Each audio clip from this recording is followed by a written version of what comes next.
And today we are going to discuss, and I'll give a little short talk about metta and about metta in Pali is loving kindness. And I'll just give like basic instructions on how to do metta in case you've never done metta before. And we will do a guided metta meditation. And then I want to try something.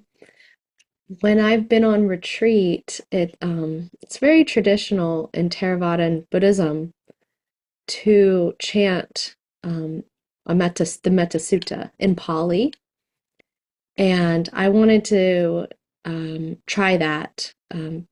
Usually in Theravadan Buddhist centers, they'll chant the Metta Sutta every day, and it's a really beautiful way of grounding in our body, feeling connected to others through chanting. And it's also a really powerful way of connecting to Pali and to the suttas, the teachings that were written down, about 100 years after the Buddha passed away. So it connects us to a deep lineage of these teachings, and I think it's really fun. It's really fun, we're in a silent retreat. It can get it can get a little stoic sometimes where because we're not speaking, we are being very conscientious about our eye contact with others. We're being mindful of how um, everything we do with our bodily actions, and that's beautiful. But sometimes it can get a little heavy, or we can get a little rigid. And I find that metta practice is extremely supportive in creating a buoyancy in our heart and in our energy.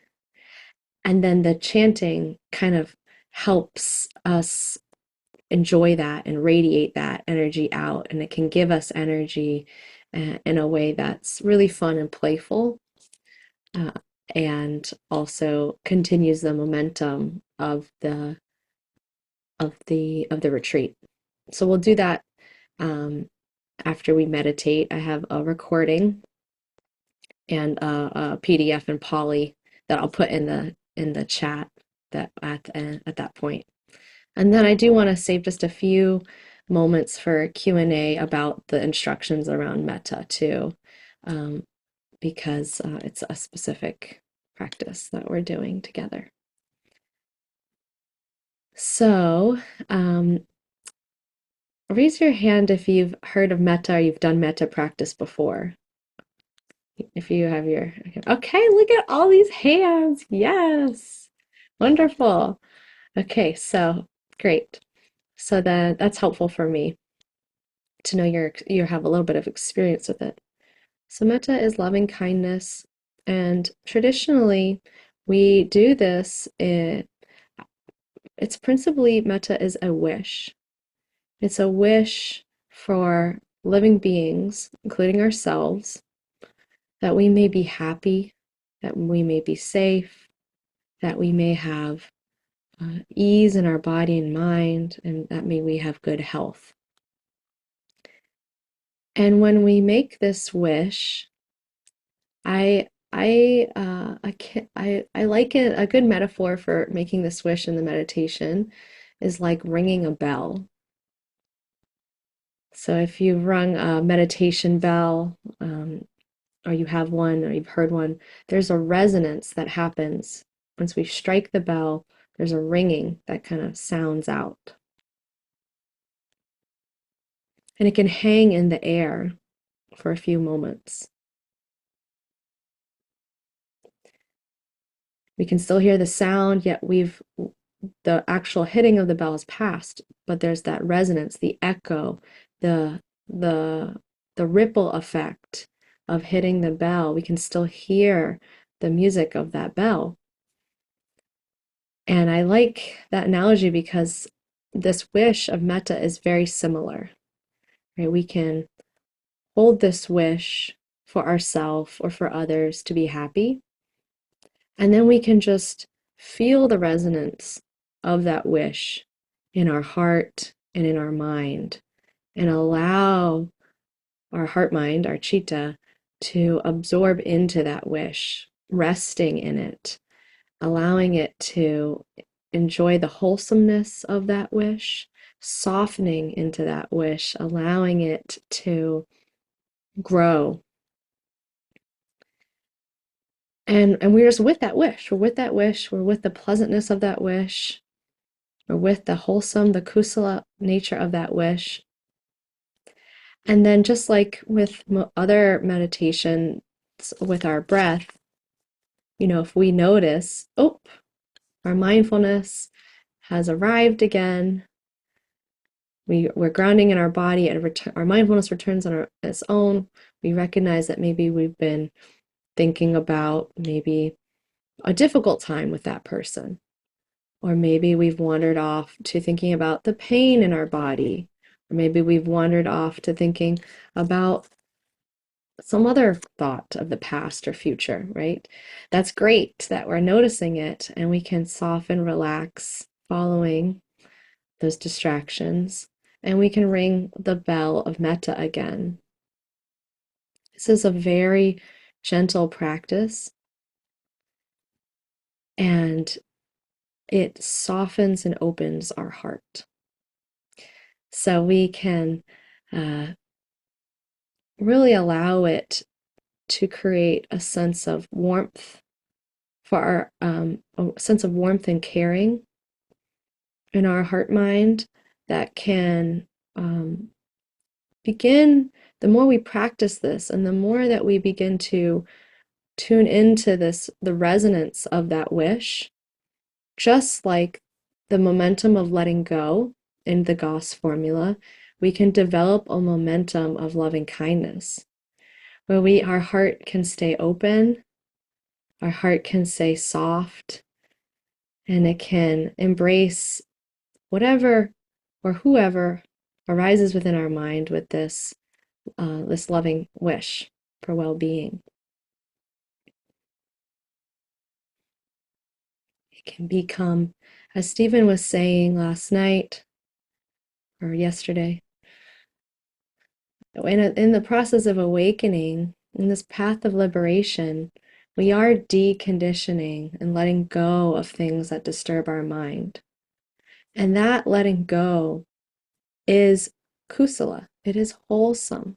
It is right effort to let go that which disturbs our mind. So even the letting go of our distractions or of our restlessness or of our craving, it is an act of metta. It is the first step into cultivating and establishing the metta, right? In the Noble Eightfold Path, the Buddha talked about right effort, and there's 4 steps that we can kind of break down that right effort. We have abandon and guard, and in retreat, we're doing more of guarding first, because we're allowing our senses to remain kind of observant and mindful, and we're not going out to the movies, we're not going out to dinner with friends. So in a retreat setting, we're guarding our senses with mindfulness, and then whenever there's a hindrance that arises, we let go, we abandon following those distractions, those hindrances, with clear comprehension and with that gentleness of the Goss formula, the gentleness of letting go. And that's the first part of right effort. And we say abandon, but and that's a good word, because we're letting go of it in favor with joy. We're letting go with joy. We're letting go of these hindrances, knowing that there is a better alternative of happiness. There is the kusala, there is the wholesome, there is this source of well-being that is not dependent on external things, of getting things or getting rid of other things. So that momentum of letting go is you, you know, there's lots of ways the Buddha talked about it. He also talked about it as nekama, renunciation, this letting go. And this renunciation is made of joy. It's not when we're letting go or when we're abandoning these things, it is an act of metta. It's an act of softening. It's an act of joy, and it's an act of contentment. And it feels really good. It feels really pleasant. This peace that can begin to develop. And through the first two right efforts, guarding and abandoning, we create space in our heart and a momentum in our being to then continue that momentum through cultivating the wholesome qualities of loving kindness and the other Brahma Viharas like mudita, joy, karuna, compassion, and upekkha, equanimity. So later in this retreat, we'll talk about the other Brahma Viharas as well. They're really multiple facets of the same diamond, you could say. They're really inseparable from um, they're really inseparable from this heart of awakening, from this awakened heart. So there are four natural qualities that come from and that can be cultivated through this right effort. So, and as I mentioned, it can become conditioned. These wholesome qualities can be conditioned into our natural way of being, partly because they feel so good, but also because they lead to greater and deeper moments and minds of happiness.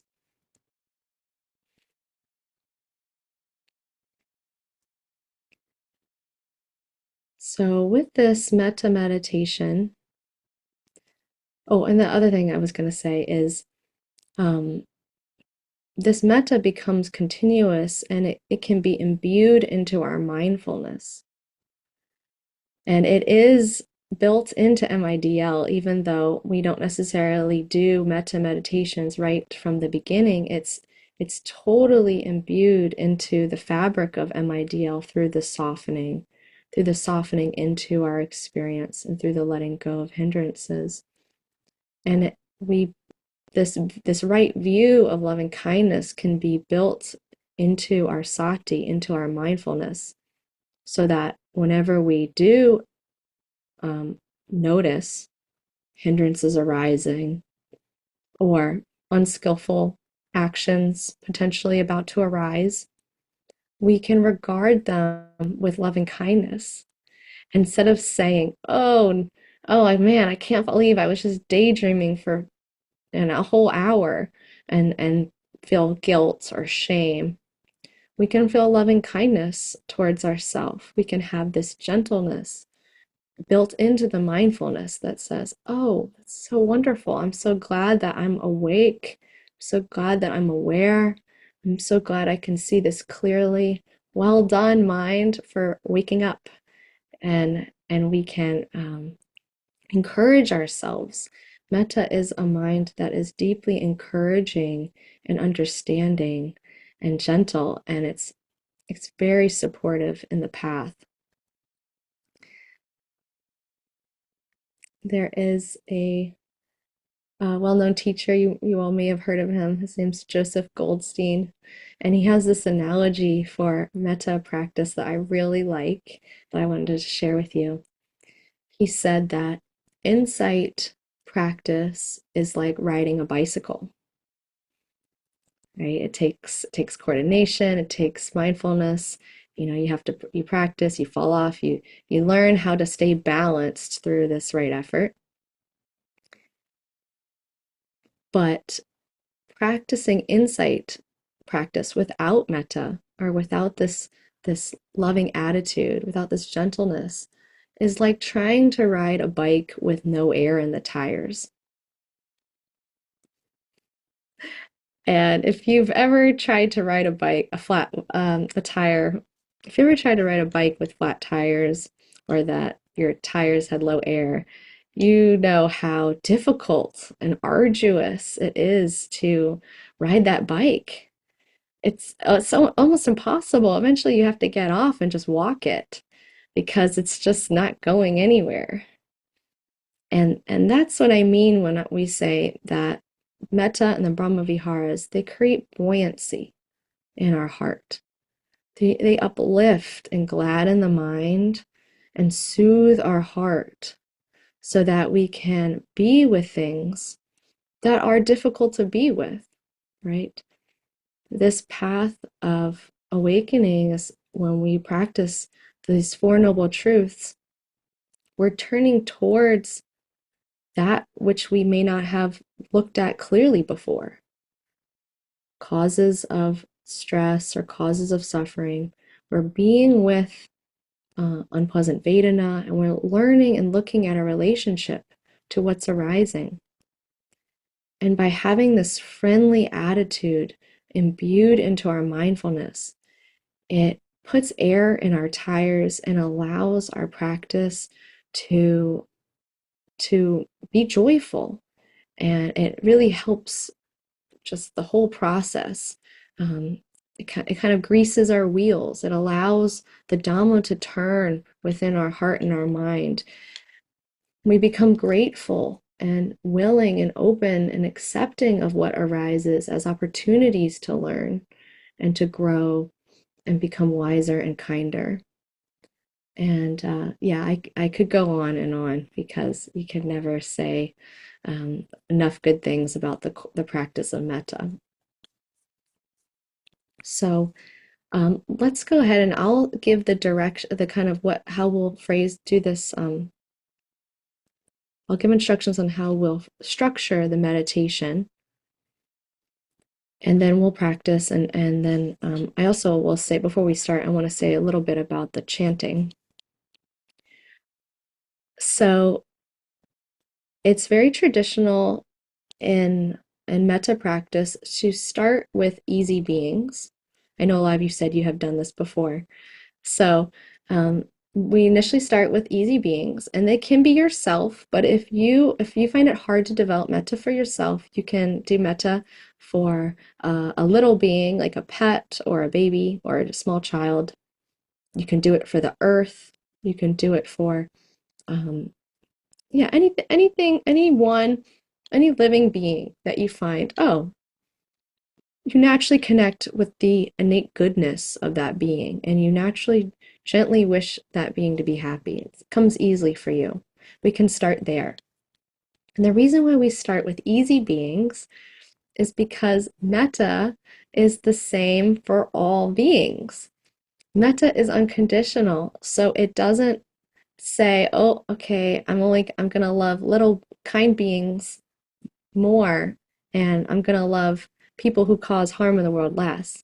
Metta is a quality of this metta is unconditional, and we can, by tapping into this uninhibited loving kindness for easy beings, we begin to show our heart mind the flavor of this unconditionality that we can then extend and expand to others who we might find it more difficult to give metta to.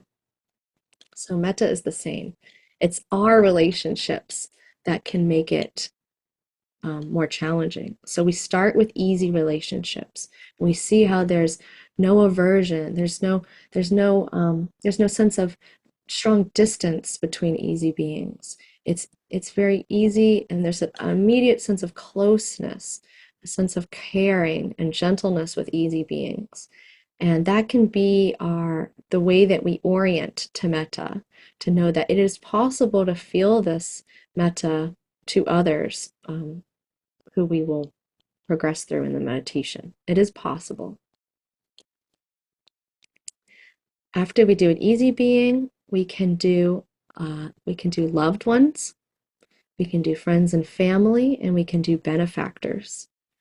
These people we might have a slightly more complicated relationship with than a baby or than a cat or a dog, but still it's relatively easy. We have this overflowing wish for them to be happy, and we can recognize all the ways that they have been kind to us in our life. That also allows metta to come up pretty naturally, pretty organically.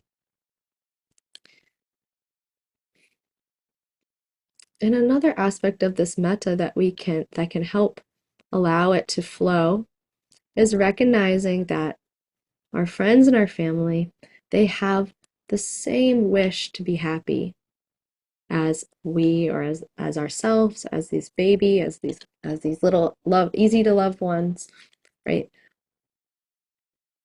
Their wish for happiness is just as strong as ours. Their wish for happiness, they deserve happiness just in the same way that we do. So we can extend that to loved ones and benefactors. And then we can expand our circle, expand our reach of our metta to neutral beings, beings who I'll ask you to call up maybe one or two people who you have interact with maybe in your day-to-day life, but you don't really know very well.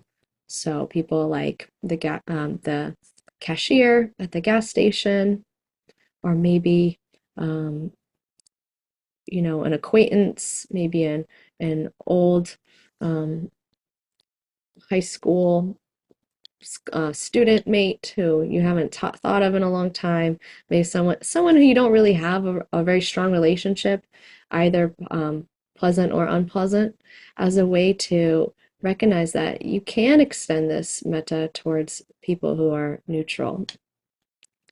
And then finally, we can choose someone who might be difficult or be having a difficult time. And just be really gentle with yourself here. If you know, you know your heart best. And this is a practice that asks us to open our heart. And we might run into blockages or barriers. We might run into difficult stories or memories. So just be really, really gentle with yourself. And if you notice that you're starting to really become anxious or overwhelmed, you can back off. You can relax. You don't have to push yourself.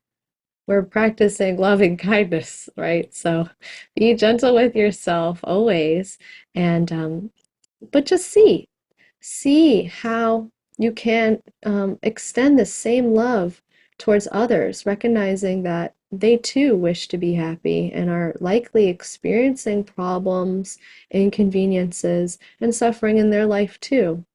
But perhaps they are just dealing with it very unskillfully. And actually, these people are going to be great objects of compassion when we do karuna in future sessions.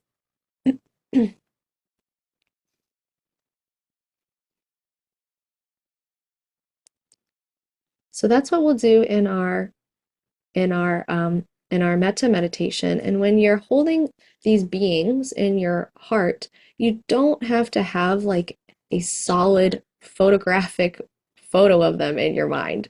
You don't have to picture them perfectly clearly. If you, some people don't even see pictures in your mind because they have aphantasia. That's okay. You don't need to see the person to wish them happiness. If that helps, you can picture them.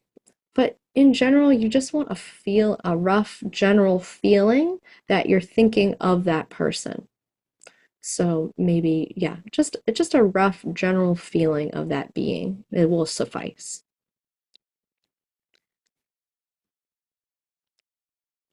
Okay. And we'll go through the categories of beings a little slowly, a little gently. Take your time with it. I'll give you some space with that. And then let me see if I can put in the chat here files. Oh, okay. I'll have to do it looks like I have to have Dropbox or Google Drive. So I'll connect with Steven about, oh, maybe I can link this. Let's see. I can't put the file in the chat at the moment because I have to use like Microsoft or SharePoint or Google Drive. So we'll do that the net tomorrow because we'll have meta sessions tomorrow. And I'll work with, I could share our screen. Yeah, that's true. Yeah, I could do that. Okay, I'll do that. So, let me share it right now then.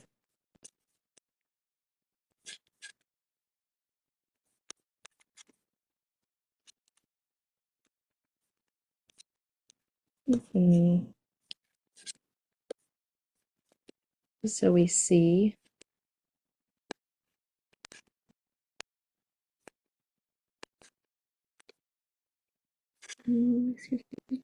Okay. So we'll in this metta chant that we'll do after we meditate. Oh, where'd it go? There we go. Okay. So when we do this chant, it will be in Pali, and the recording will kind of help us with the rhythm of it. I'm not a very good singer, so it's okay.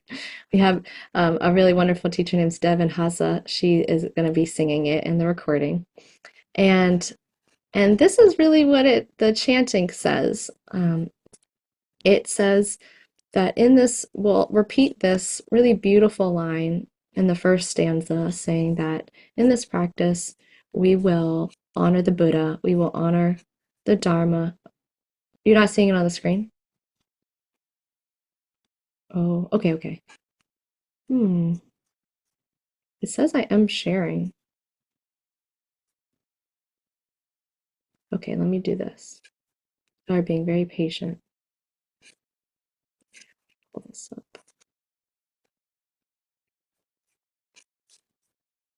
I'll do this. I know what to do. Okay, can you see it now? Yes. Okay. Okay. Okay, so let me go back here. So this is the Metta Sutta we'll chant. It's going to be in Pali,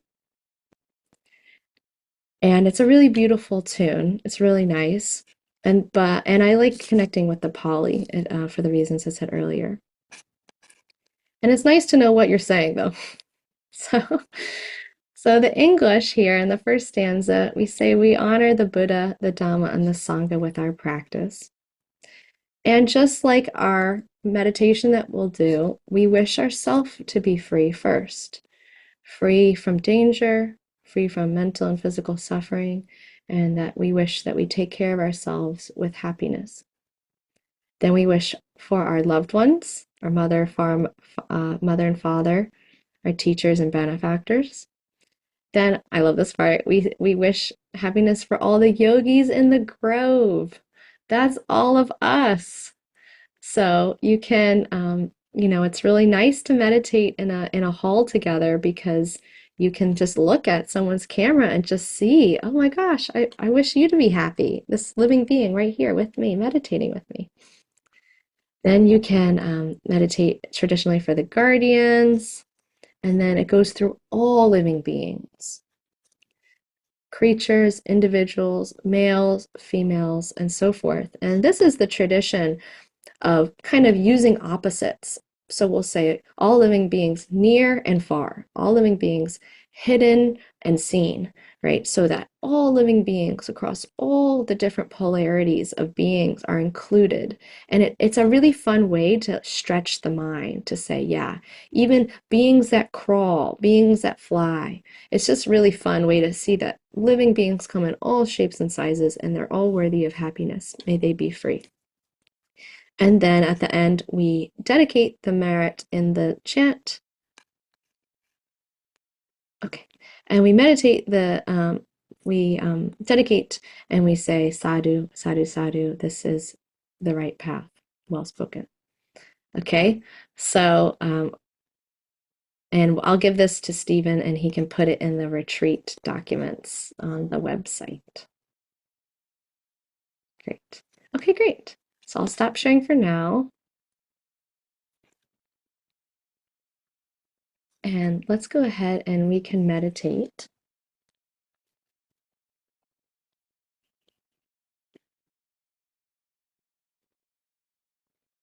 Finding a comfortable pose,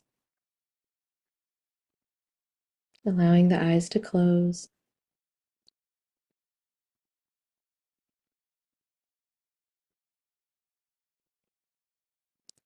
opening to sounds in the room,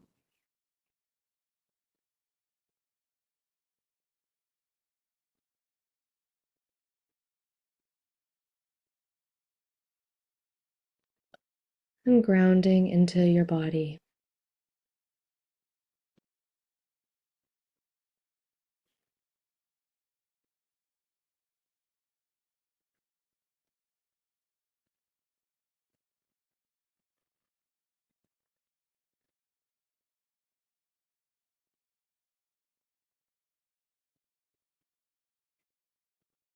beginning our practice with an easy being.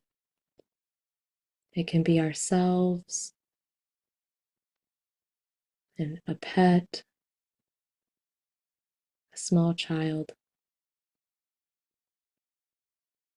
and bringing them to the forefront of your attention,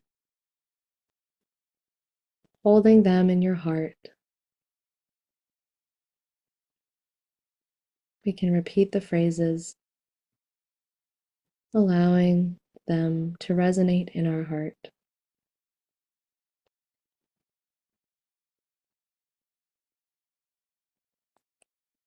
May they be happy.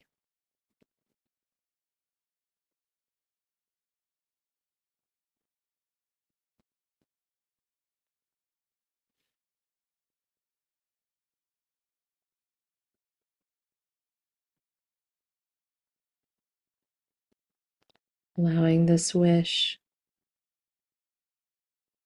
to ground us in our heart center.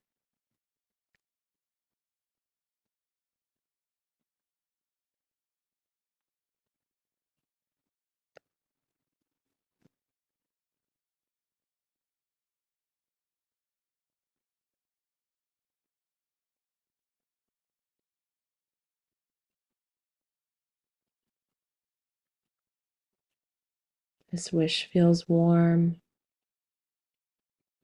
and gentle.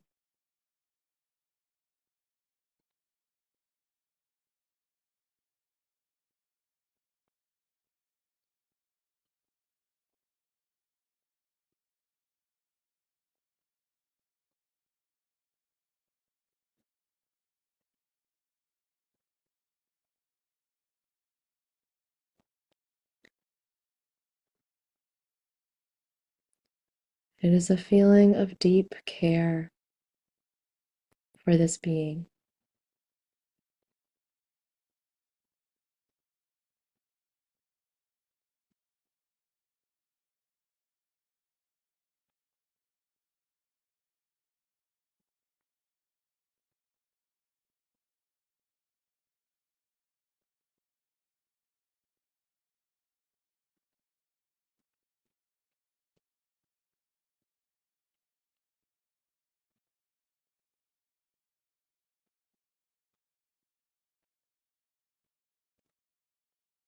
May I be safe.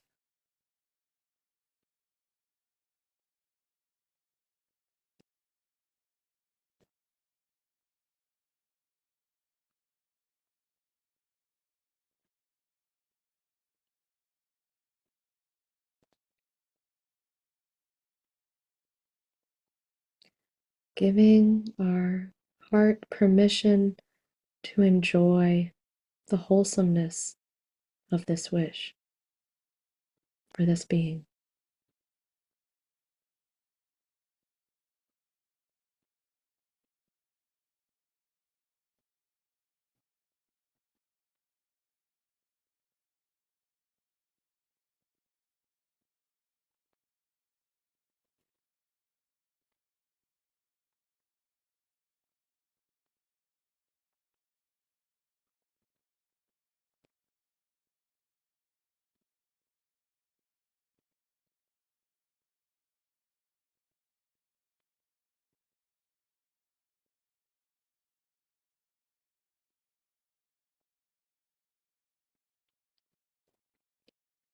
May they have good health.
May they live in ease.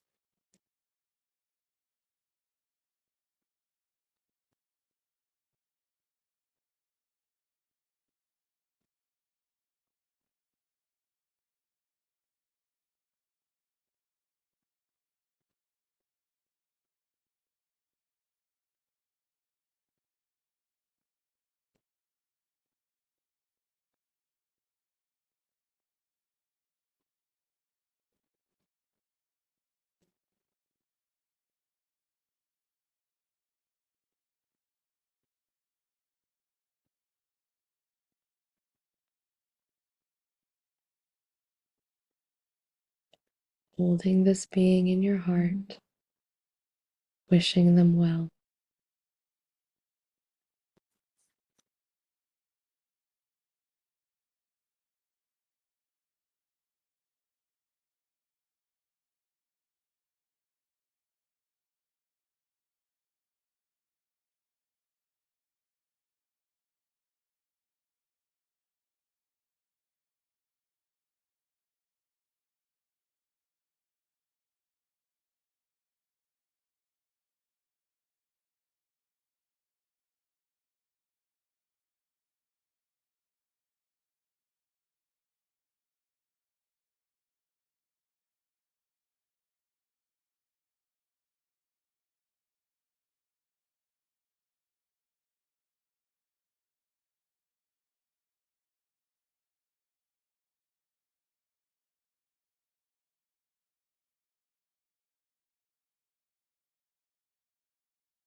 Next, bringing to mind a family member or friend or benefactor,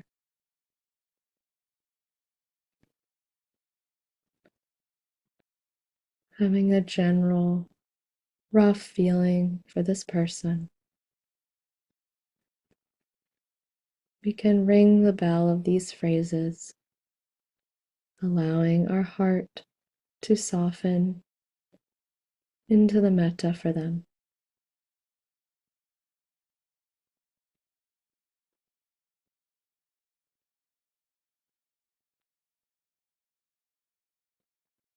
May they be happy.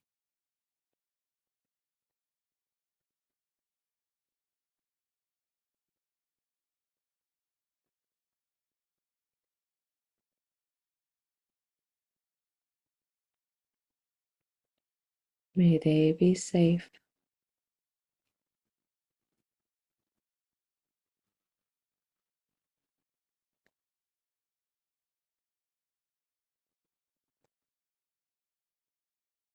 May they be healthy.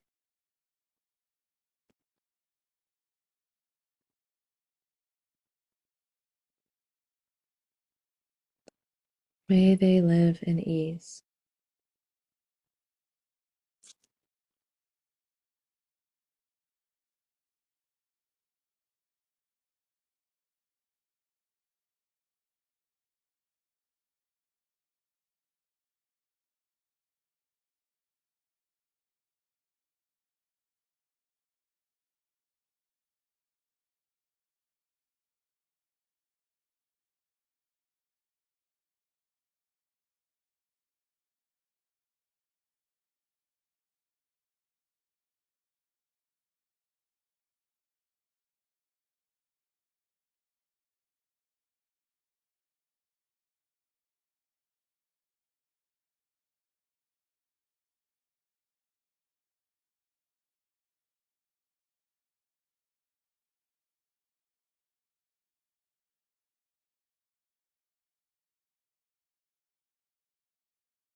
Next, we can bring to mind a neutral person,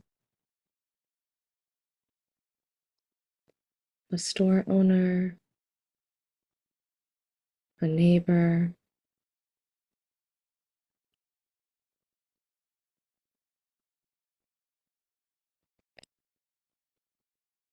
someone without a strong, pleasant or unpleasant relationship.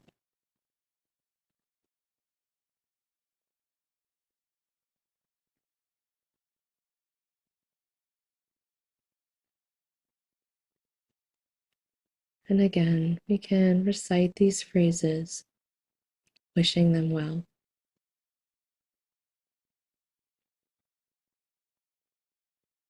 May they be happy.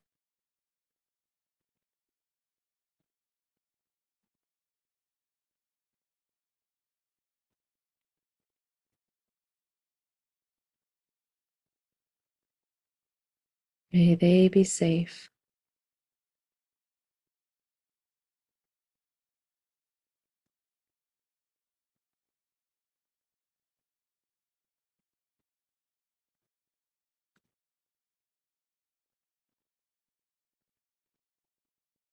May they be healthy.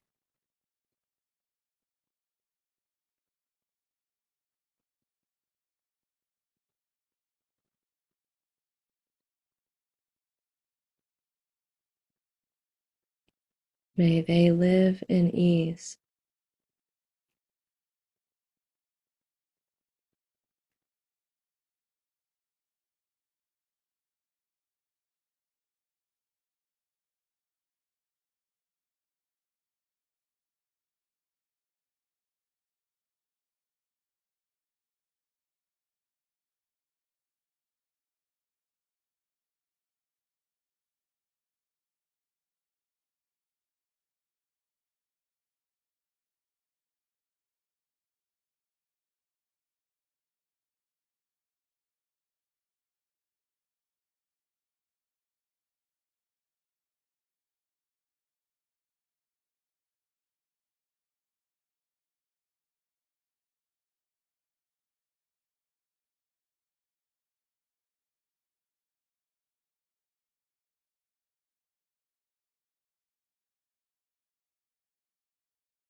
And then stretching our metta, bringing to mind a difficult or challenging person.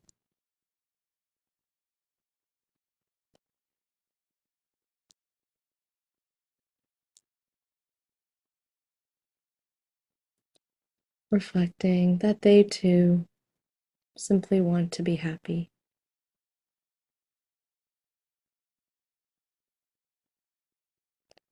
May they be happy.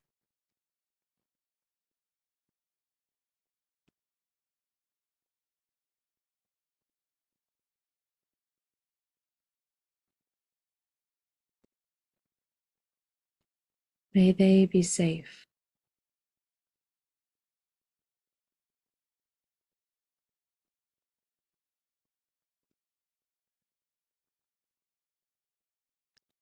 May they be healthy.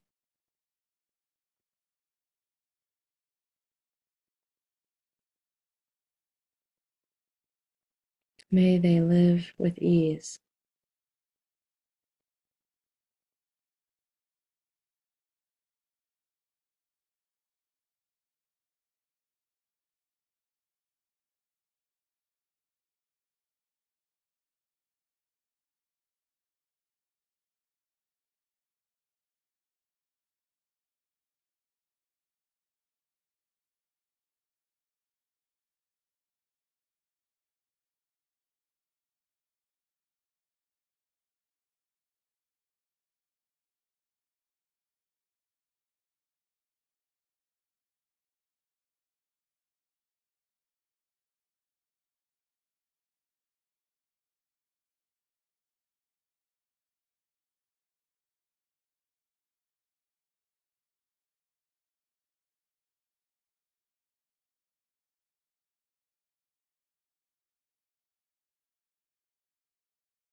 Gradually beginning to relax your attention,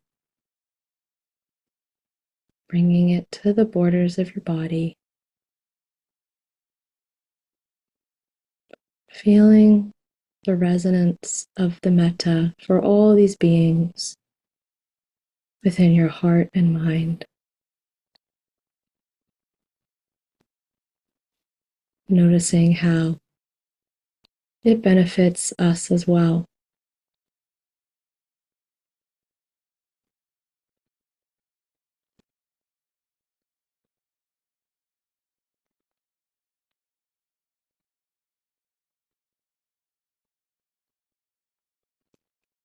And then when you're ready, you can gently open your eyes.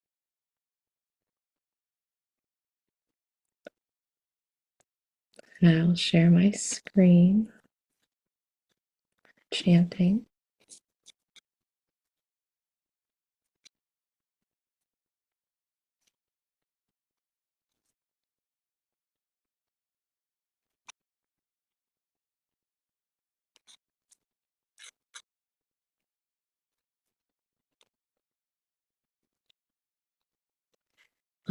You also, just so you know, you can zoom in on your side. Like I can zoom in, but you all can zoom in too if you can't see the words. Okay, I'm gonna play the audio and let me know if you can hear it. It's about 5 minutes.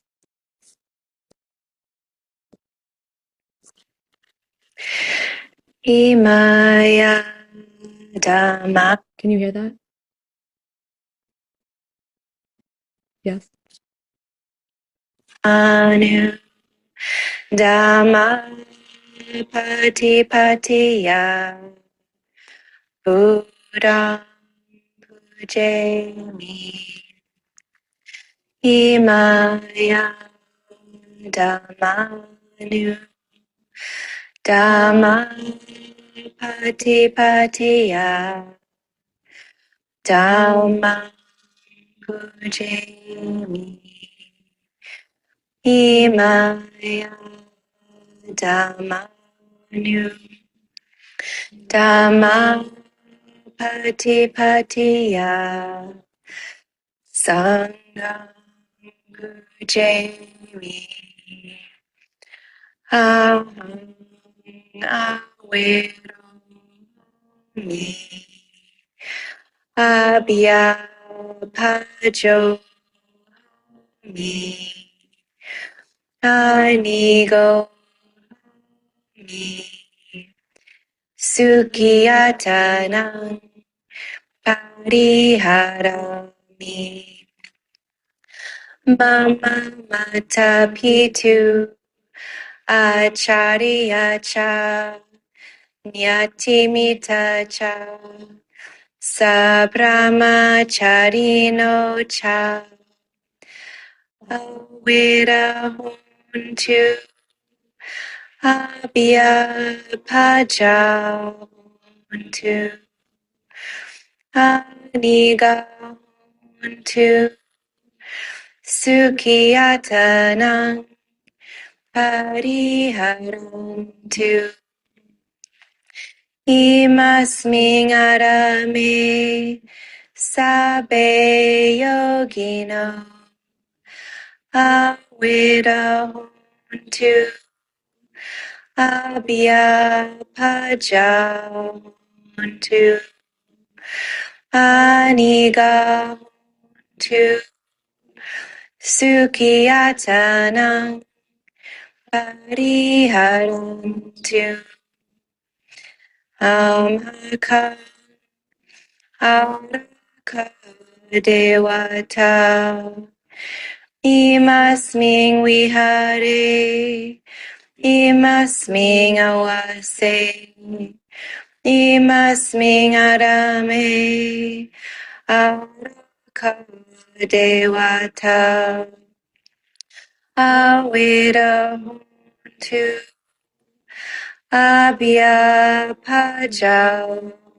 hontu aniga hontu sukhiyatanang pariharantu sabe sata sabe pana sabe bhuta sabe pugala sabe atabawa pariyapana saba itiyo sabe purisa sabe iti purisa sabe anita purisa sabe ariya sabe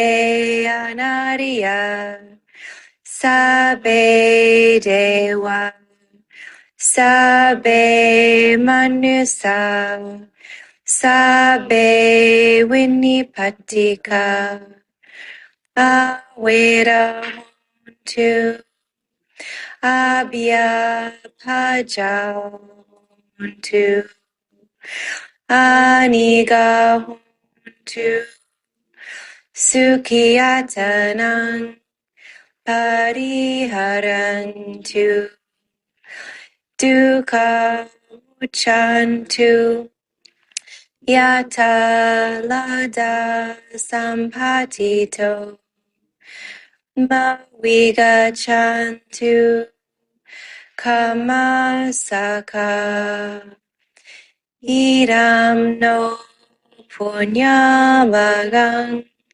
sabha satanang bhajema sadhu sadhu sadhu.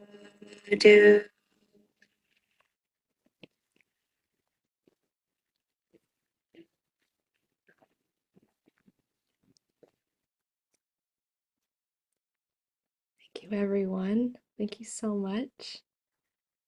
So, that chant will become more natural when we do it, and it's just a nice way to ground ourselves. We can do it at this time every day at the close of our set before. And it's nice for Australia because then you can start the whole day with the metta chant in your heart.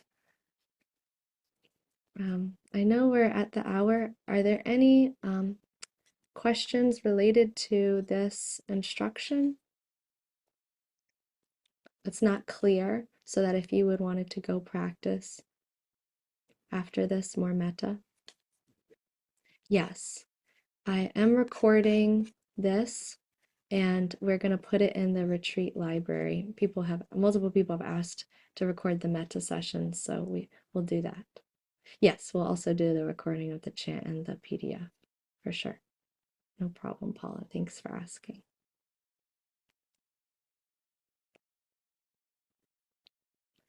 Okay, well, have a wonderful rest of the day. You can also, if you'd like, at the end of your sit, you can dedicate your practice with metta. You can dedicate, may all beings be free. So may all beings be free. Thank you.